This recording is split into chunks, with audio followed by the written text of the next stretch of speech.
अच्छा देखिए question number 22 है। आवाज़ आ रही है ना दोनों को? दूर आ रही है आवाज़ मेरी? जी हाँ जी। अच्छा जी, क्वेश्चन नंबर है 22। एक मार्कर मेरा गुम हो गए, तरीके से चला गया, मिल गया। क्वेश्चन 22 है। क्वेश्चन नंबर 22 में कहते हैं, इसका पार्ट सी मैंने लिखा है बोर्ड पे और आई थिंक यही आपका इंक्लूडेड भी है, बाकी तमाम पार्ट्स भी इसी तरह होंगे फिर इसके। ठीक है। अच्छा, इसमें ये कहता है कि in each of the following check whether the two lines are parallel perpendicular or neither parallel nor perpendicular।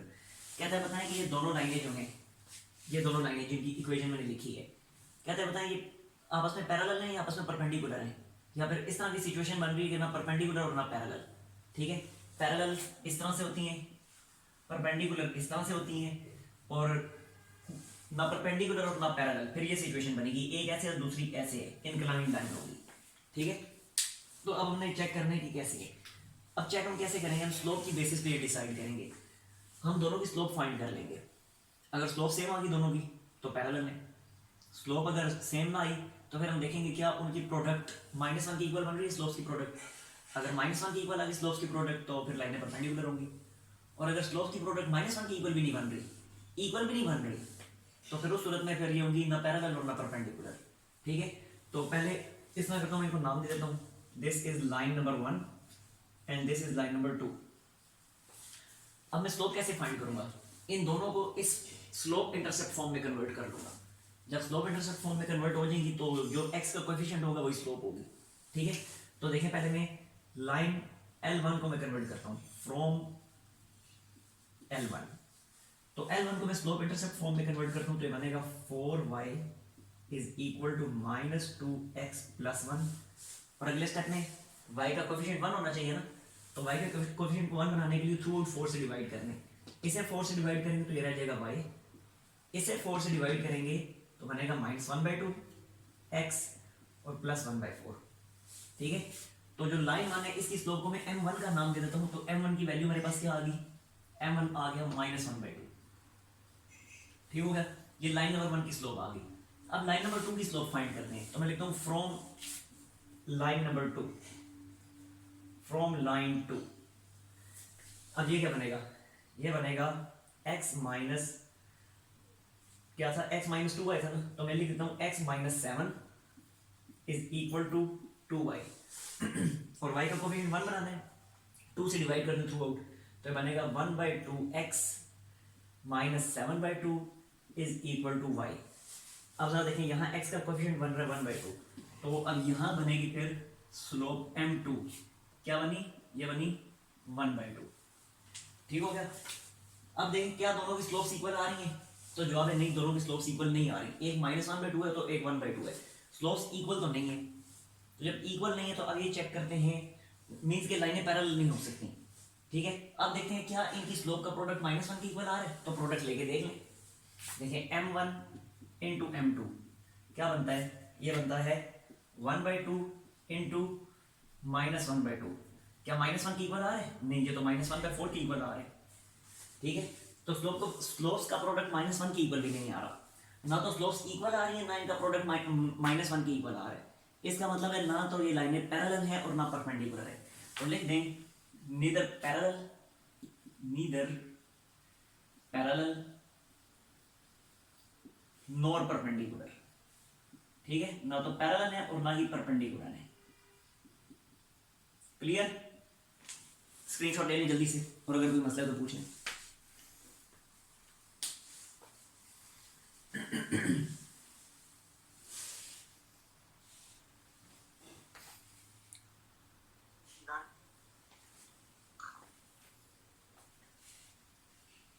हाँ जी, नोट बताएं आप भी। अच्छा, नेक्स्ट है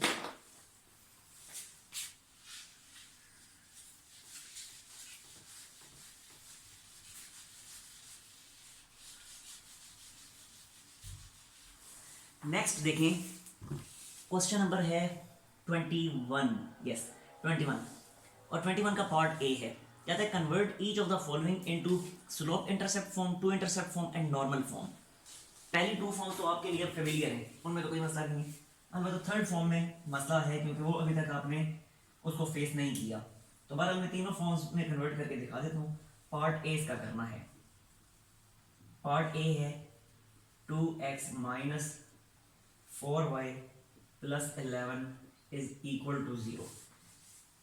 कहता है आपने इसको कन्वर्ट करना है नंबर 1 स्लोप इंटरसेप्ट फॉर्म में, नंबर 2 टू इंटरसेप्ट फॉर्म में और नंबर 3 नॉर्मल फॉर्म में। तो पहले देखिए मैं स्लोप इंटरसेप्ट फॉर्म में इसको कन्वर्ट करके दिखाता हूँ। Number 1 slope intercept form. अब जब स्लोप इंटरसेप्ट फॉर्म में यूज करना है तो ये है स्लोप इंटरसेप्ट फॉर्म, इसमें कन्वर्ट करना है। तो इसमें कन्वर्ट करने के लिए मैं लिखता हूँ 2x plus 11 is equal to 4y। अब थ्रू आउट 4 से डिवाइड करने, क्योंकि इस फॉर्म में y का कोएफिशिएंट 1 है। तो जब 4 से डिवाइड करेंगे तो बनेगा, देखें इसे 4 से डिवाइड करूंगा तो ये बन जाएगा 1/2x, ठीक है, ये बनेगा 11/4 और ये रह गया y। तो ये कन्वर्ट होगी स्लोप इंटरसेप्ट फॉर्म में, ठीक हो गया। सेकंड है टू इंटरसेप्ट फॉर्म में कन्वर्ट करें, ये है टू इंटरसेप्ट फॉर्म। तो इस फॉर्म में कन्वर्ट करना है तो पहले तो 11 को दूसरी साइड पे शिफ्ट करें, तो ये बनेगा 2x माइनस 4y। 11 को उधर शिफ्ट करेंगे तो बनेगा -11, ठीक हो गया। अब जरा देखें टू इंटरसेप्ट फॉर्म में राइट हैंड साइड पे 1 है, तो यहाँ पे 1 बनाने के लिए मैं क्या करूंगा, थ्रू आउट -11 से डिवाइड कर दूंगा। जब ये -11 से डिवाइड होगा तो ये बनेगा जी 2x बाई -11।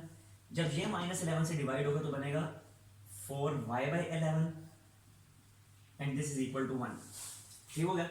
और अगले स्टेप में क्योंकि हमने ये वाली फॉर्म बनानी है ना, तो इस फॉर्म में देखें ऊपर न्यूमरेटर में x और y के कोएफिशिएंट्स 1 है, तो न्यूमरेटर में x और y के कोएफिशिएंट्स 1 बनाने के लिए 2 को और 4 को नीचे शिफ्ट करेंगे। तो जब 2 और 4 नीचे शिफ्ट होंगे तो ये सिंपली ऐसे बनेगा x डिवाइडेड बाय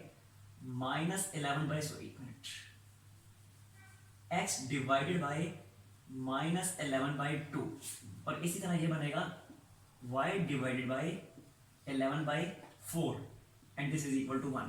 तो ये कन्वर्ट हो गया टू इंटरसेप्ट फॉर्म में। यहां तक क्लियर? अच्छा अब नेक्स्ट देखेंगे। अच्छा ठीक है, अच्छा नेक्स्ट देखें, अब नॉर्मल फॉर्म में कन्वर्ट करना है।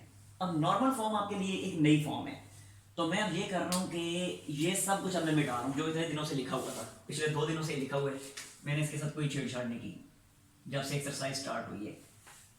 इसका स्क्रीनशॉट आपके पास मौजूद है, और अगर नहीं है तो जल्दी से स्क्रीनशॉट लें इसका, जल्दी से लें।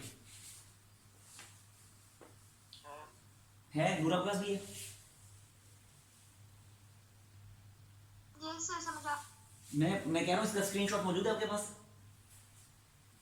यस सर, मैंने लिखा हुआ है सारा। अच्छा बस ठीक है, गुड। मैं इसे मिटा रहा हूँ फिर, ठीक है। तो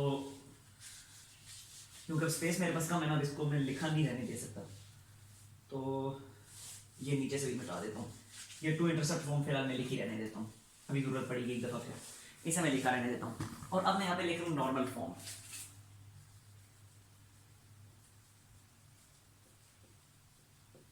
नॉर्मल फॉर्म, अच्छा जरा देखिए नॉर्मल फॉर्म जो है, एक मिनट,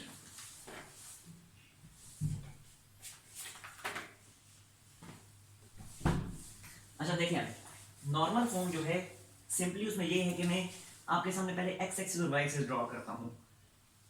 देखें जी, ये है एक्स एक्सिस और ये है वाई एक्सिस, ठीक है। अब एक लाइन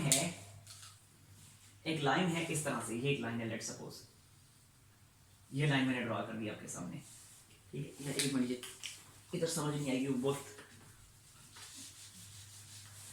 थोड़ी बड़ी करके ड्रॉ करता हूँ। ये देखें जी, ये है एक्स एक्सिस और ये है वाई एक्सिस। अब यहाँ पे एक लाइन एक्स एक्सिस और वाई एक्सिस को कट करके गुजर रही है, तो देखें ये वो लाइन है, ये लाइन है। इस लाइन को स्मॉल एल का मैं नाम दे देता हूँ। ये लाइन एक्स एक्सिस और वाई एक्सिस दोनों को कट करके गुजर रही है। अब अगर मैं ओरिजिन से, ये ओरिजिन है, इस ओरिजिन से इस लाइन के ऊपर अगर मैं परपेंडिकुलर ड्रॉ करता हूँ, ओरिजिन से लाइन के ऊपर अगर मैं परपेंडिकुलर ड्रॉ करता हूँ तो परपेंडिकुलर कुछ इस तरह से बनेगा। देखें जरा, ये परपेंडिकुलर ड्रॉ कर दिया, ठीक है, और ये परपेंडिकुलर है तो जाहिर सी बात है ये एंगल 90 का होगा। तो ओरिजिन से लाइन के ऊपर जो मैंने परपेंडिकुलर ड्रॉ किया है, इस परपेंडिकुलर की लेंथ को ये रेड कलर में जो ड्रॉ किया है, थोड़ा मैं इसको मजीद डार्क कर लेता हूँ। ये अब ये जो परपेंडिकुलर है, इस परपेंडिकुलर की लेंथ को मैं नाम दे देता हूँ स्मॉल p का, ठीक है। और ये परपेंडिकुलर, यही परपेंडिकुलर इस पॉजिटिव एक्स एक्सिस के साथ एंटी क्लॉकवाइज डायरेक्शन में जो एंगल बना रहा है, उस एंगल को मैं नाम दे देता हूं अल्फा का। ठीक हो गया? ये पता भी है आपको, अल्फा जो है ये इंक्लिनेशन कहलाएगा। Alpha is inclination of this perpendicular, alpha is inclination of this perpendicular. Inclination की डेफिनेशन इस एक्सरसाइज के स्टार्ट में मैंने आपको बताई थी कि इंक्लिनेशन किसी भी लाइन का वो एंगल होता है कि जो एंगल वो लाइन पॉजिटिव एक्स एक्सिस के साथ एंटी क्लॉकवाइज डायरेक्शन में बनाती है। ठीक है? तो अब यहाँ पे ये अल्फा जो है इस परपेंडिकुलर लाइन का, ये जो रेड कलर में जो परपेंडिकुलर ड्रॉ की है, ये इसका इंक्लिनेशन है। ठीक हो गया?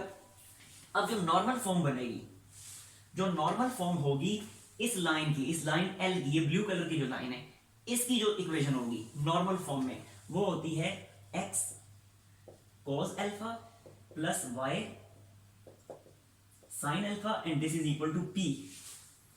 ठीक हो गया? ये अब जो इक्वेशन मैंने लिखी है x cos alpha plus y sine alpha is equal to p, ये इक्वेशन किसकी है? इस लाइन की, इस ब्लू लाइन की, जिसको मैंने स्मॉल एल का नाम दिया हुआ है। और इस इक्वेशन में अल्फा क्या है? अल्फा ये वाला एंगल है कि जो ये परपेंडिकुलर लाइन एक्स एक्सिस के साथ बना रही है। और पी क्या है? पी इसी परपेंडिकुलर की लेंथ है कि जो परपेंडिकुलर इस रिक्वायर्ड लाइन के ऊपर हमने ड्रॉ किया हुआ है। ठीक हो गया? मुझे बताइए अल्फा और पी जो पैरामीटर्स जो मैंने यहाँ पे सेट किए हैं, इनकी समझ आ गई? इसमें मसला तो कोई नहीं है।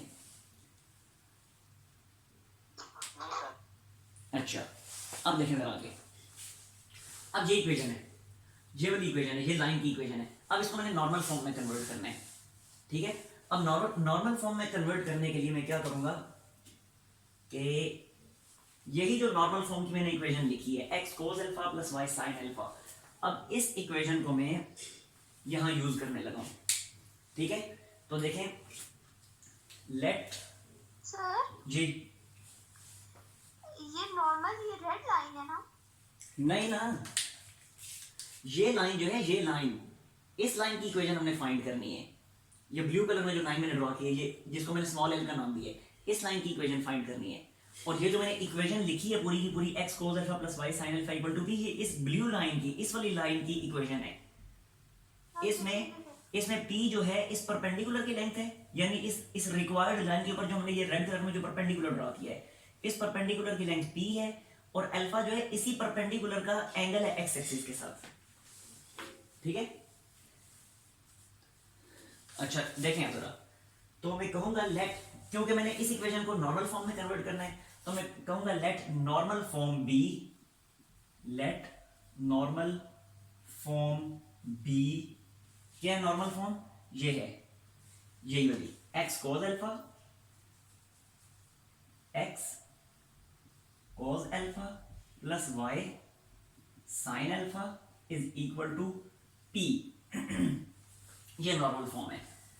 अब अगर मैं इस इक्वेशन में अल्फा और पी की वैल्यू पुट कर देता हूं, ये जो इक्वेशन है नॉर्मल फॉर्म वाली जो इक्वेशन है, इसमें अगर मैं अल्फा और पी की वैल्यू पुट कर देता हूं, तो मुझे इस वाली इक्वेशन के लिए, इस वाली लाइन के लिए नॉर्मल फॉर्म मिल जाएगी। तो सिंपली मुझे यहाँ पे अल्फा और पी की वैल्यू चाहिए। जब अल्फा और पी की वैल्यू पुट कर दूंगा तो रिक्वायर्ड नॉर्मल फॉर्म मुझे मिल जाएगी। लेकिन अब सवाल ये कि अल्फा और पी की वैल्यू मैं फाइंड कैसे करूंगा? तो मैं इस तरह करता हूँ कि ये जो नॉर्मल फॉर्म जो लिखी है, इस नॉर्मल फॉर्म को मैं टू इंटरसेप्ट फॉर्म में, इस वाली फॉर्म में कन्वर्ट कर देता हूँ। ठीक है? अब जरा देखें, इसको उस फॉर्म में कन्वर्ट करने के लिए मैं करूंगा क्या, मैं लिख देता हूं थ्रू आउट पी से डिवाइड कर देता हूं, क्योंकि अगर इस फॉर्म में कन्वर्ट करना है तो इस फॉर्म में राइट हैंड साइड पे 1 है, तो थ्रू आउट पी से अगर मैं डिवाइड करता हूं तो ये बनेगा x cos alpha divided by p plus y sin alpha divided by p and this is equal to 1, क्योंकि मैंने इस फॉर्म में कन्वर्ट करना है और इस फॉर्म में x का कोफिशिएंट न्यूमरेटर में 1 है और y का कोफिशिएंट न्यूमरेटर में 1 है।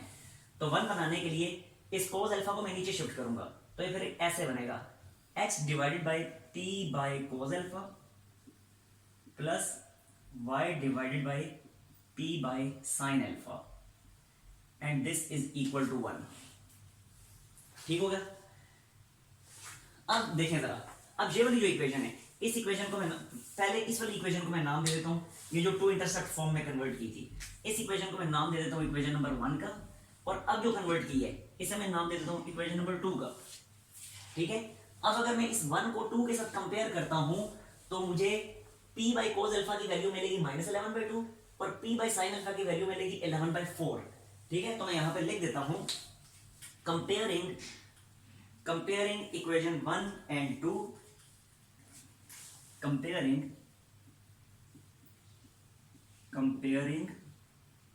equation number 1 and 2, we get what? We get p by cos alpha equal to minus 11/2, p by cos alpha is equal to minus 11/2, ठीक है, and p by sin alpha is equal to 11/4, p by sin alpha is equal to 11/4। ठीक है, अब ये जो दो नई equations मिली हैं, ये वाली और ये वाली, इन्हें मैं नाम दे देता हूँ 3 और 4 का, क्योंकि अब यही इक्वेशन में यूज करके p और अल्फा की वैल्यू फाइंड करने वाला हूँ। ठीक है, इसे नाम दे देता हूँ 3 का और इसे नाम दे देता हूँ मैं 4 का। ठीक हो गया? अच्छा, अब ऐसा करें कि ये जो नॉर्मल फॉर्म की मैंने लिखी है ना, अभी ये बनाई, इसका स्क्रीनशॉट लेने में यहाँ से रिमूव करने वाला हूँ, ये उसका लें स्क्रीनशॉट जल्दी से।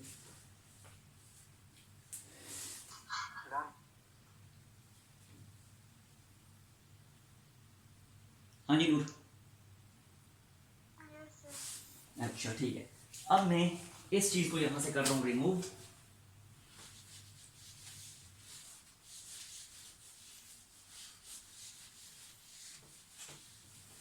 अब जरा देखें, मुझे अल्फा और पी की वैल्यू चाहिए थी, यही मैंने आपको कहा था, नॉर्मल फॉर्म है ये वाली, और इस नॉर्मल फॉर्म में अल्फा और पी की वैल्यू मुझे चाहिए, जो मैं यहाँ पे पुट करूंगा तो रिक्वायर्ड नॉर्मल फॉर्म मिल जाएगी। और अल्फा और पी की वैल्यू फाइंड करने के लिए मैंने क्या किया था, इसको मैंने कन्वर्ट किया था टू इंटरसेप्ट फॉर्म में, और फिर इसको इस ओरिजिनल इंटरसेप्ट फॉर्म के साथ कंपेयर करके पी कोस अल्फा और पी साइन अल्फा की वैल्यू फाइंड करके आपके सामने लिख दी, इन इक्वेशन 3 और 4 का नाम दे दिया। अब सिंपली अगर मैं इक्वेशन 3 को इक्वेशन 4 पे डिवाइड करूं, इक्वेशन 3 को इक्वेशन 4 पे डिवाइड करूं तो p खत्म हो जाएगा, p खत्म हो जाएगा, अल्फा की वैल्यू आ जाएगी। ठीक है, तो मैं यहाँ पे लिख देता हूं dividing 3/4, equation number 3 divided by equation number 4। तो देखें जरा, पहले मैं इक्वेशन 3 लिखता हूं, इक्वेशन 3 की लेफ्ट हैंड साइड है p by cos alpha, p by cos alpha equals to नहीं, divided by p by sin alpha, p by sin alpha, this is equal to, अब राइट हैंड साइड की बारी, -11/2 divided by 11/4, ये लिख दिया 11/4। ठीक हो गया? अगले स्टेप में p by cos alpha division convert to multiplication में, और ये बना sin अल्फा बाय p। ठीक होगा? इसी तरह -11/2 डिवीजन कन्वर्ट टू मल्टीप्लिकेशन में, और ये बना 4/11। अब सिंपली ये p इस p से कैंसिल, ये 11 इस 11 से कैंसिल, तो ये बना sin alpha by cos alpha. sin alpha by cos alpha क्या बनता है पता है आपको? tan अल्फा के इक्वल होता है ये, tan अल्फा, और ये बनता है 4 डिवाइडेड बाय 2 बनता है ना, और ये माइनस दिया तो ये बना -2। ठीक है, अब यहां से पहले आपने ये डिसाइड करना है कि ये अल्फा एंगल जो है ये किस क्वाड्रेंट में लाई करता है, अल्फा एंगल किस क्वाड्रेंट में लाई करता है। तो देखें ये इक्वेशंस आपको बताएंगी, इक्वेशन 3 और इक्वेशन 4 आपको बताएंगी कि अल्फा एंगल किस क्वाड्रेंट में लाई करता है। ये 10th क्लास की मैथ के चैप्टर नंबर 7 में आप लोगों ने पढ़ा था, वहां पे आपने कंपैरिजन करना सीखा था कि अगर फर्स्ट क्वाड्रेंट जो होता है, फर्स्ट क्वाड्रेंट में साइन कोस दोनों पॉजिटिव होते हैं, सेकंड क्वाड्रेंट में साइन पॉजिटिव होता है, कोस नेगेटिव होता है, थर्ड क्वाड्रेंट में साइन नेगेटिव कोस नेगेटिव, समझिए। तो खैर यहाँ पे सेकंड क्वाड्रेंट बनेगा।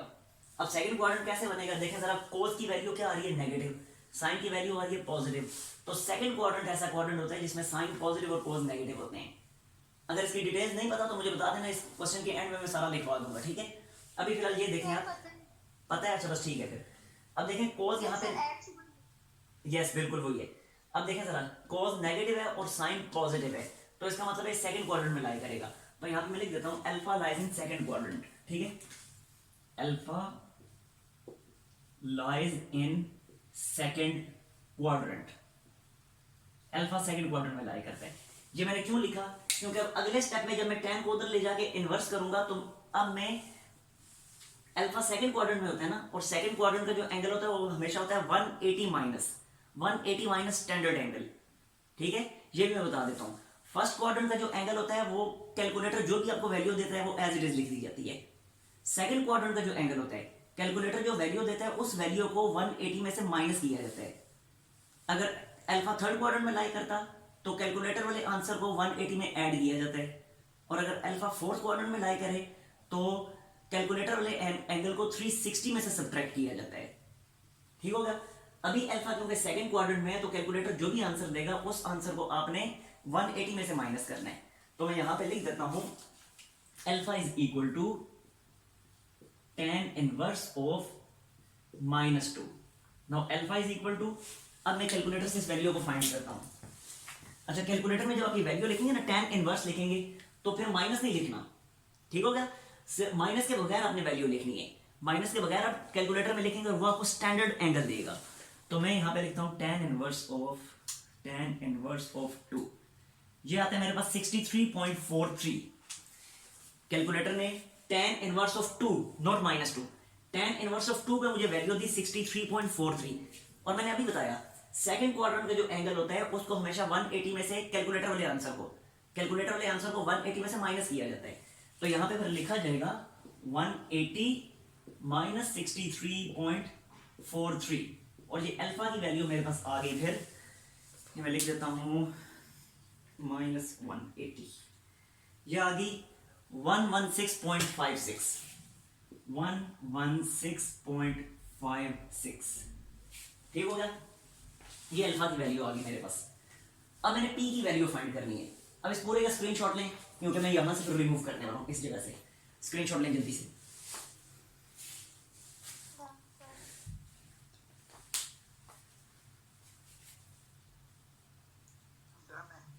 अच्छा जी,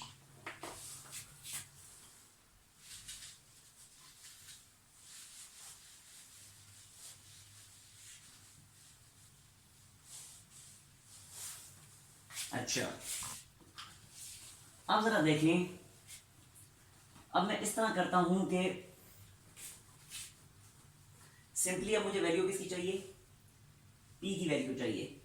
तो पी की वैल्यू फाइंड करने के लिए मैं अल्फा की वैल्यू इस इक्वेशन या इस इक्वेशन में पुट कर सकता हूं, यानी इक्वेशन 3 इक्वेशन 4 में से किसी एक में पुट कर सकता हूं, मुझे पी की वैल्यू मिल जाएगी। लेकिन यहां से जो पी की वैल्यू मिलेगी ना वो पॉइंट्स की फॉर्म में मिलेगी, डेसिमल में मिलेगी। हम चाहते हैं कि वैल्यू फ्रैक्शन में मिले, ठीक है। तो हम फिर इस तरह नहीं करेंगे, हम अल्फा की वैल्यू यहाँ पे पुट नहीं करेंगे। हम सिंपली पहले एक ट्राइंगल बना लेते हैं और ट्राइंगल के जरिए फिर हम फाइंड कर लेंगे कॉस अल्फा या साइन अल्फा की वैल्यू, और वहां से पी की वैल्यू फाइंड कर लेंगे। किस तरह, ये देखें जरा, मैं यहाँ पे ट्राइंगल ड्रॉ करता हूँ। देखें जरा, ये ट्राइंगल मैंने ड्रॉ कर दी। इस ट्राइंगल में इस एंगल को मैं अल्फा सपोज कर लेता हूँ, ठीक हो गया। अब tan देखें, tan क्या था, tan था -2, ठीक है। मैं फिर बता रहा हूं, आपने माइनस साइन को यहां पे कंसीडर नहीं करना जब आप ट्राइंगल ड्रॉ कर रहे हैं, ठीक है। क्योंकि यहां पे जब मैं ट्राइंगल में लिखूंगा तो मैं लेंथ लिखूंगा, लेंथ, और लेंथ कभी भी नेगेटिव नहीं हो सकती, ठीक हो गया। अब tan अल्फा है, tan अल्फा को आपने इस तरह सपोज करना है, tan alpha is equal to 2 means 2/1, और tan हमेशा होता है परपेंडिकुलर बाय बेस। तो 2/1 क्या बना, ये 2 है और ये 1 है, ठीक हो गया। और जब इसी पे पाइथागोरस थ्योरम अप्लाई करेंगे, यानी hypotenuse square is equal to perpendicular square plus base square, तो यहां से हाइपोटेन्यूज की वैल्यू आ जाएगी √5, ठीक है। मुझे बताइए क्लियर, इसमें तो कोई मसला नहीं है, मैंने डायरेक्ट पाइथागोरस थ्योरम अप्लाई कर दिया है। कोई मसला तो मुझे बता दें, मैं करके दिखा देता हूं यहां पे।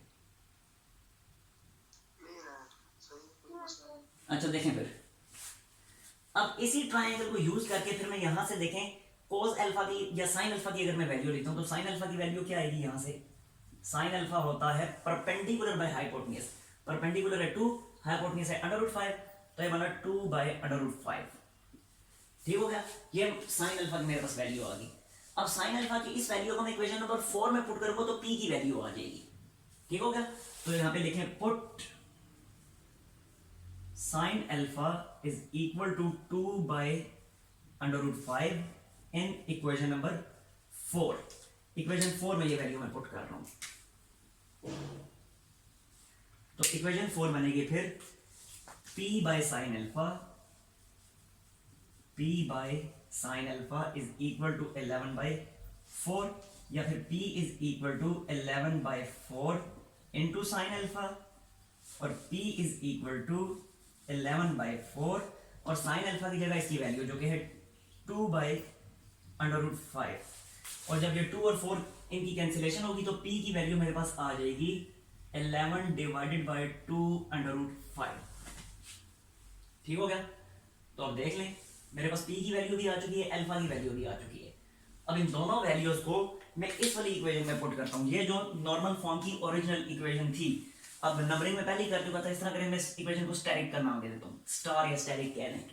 ठीक है, तो अब लिख दें put values of a and put values of alpha and p in equation static.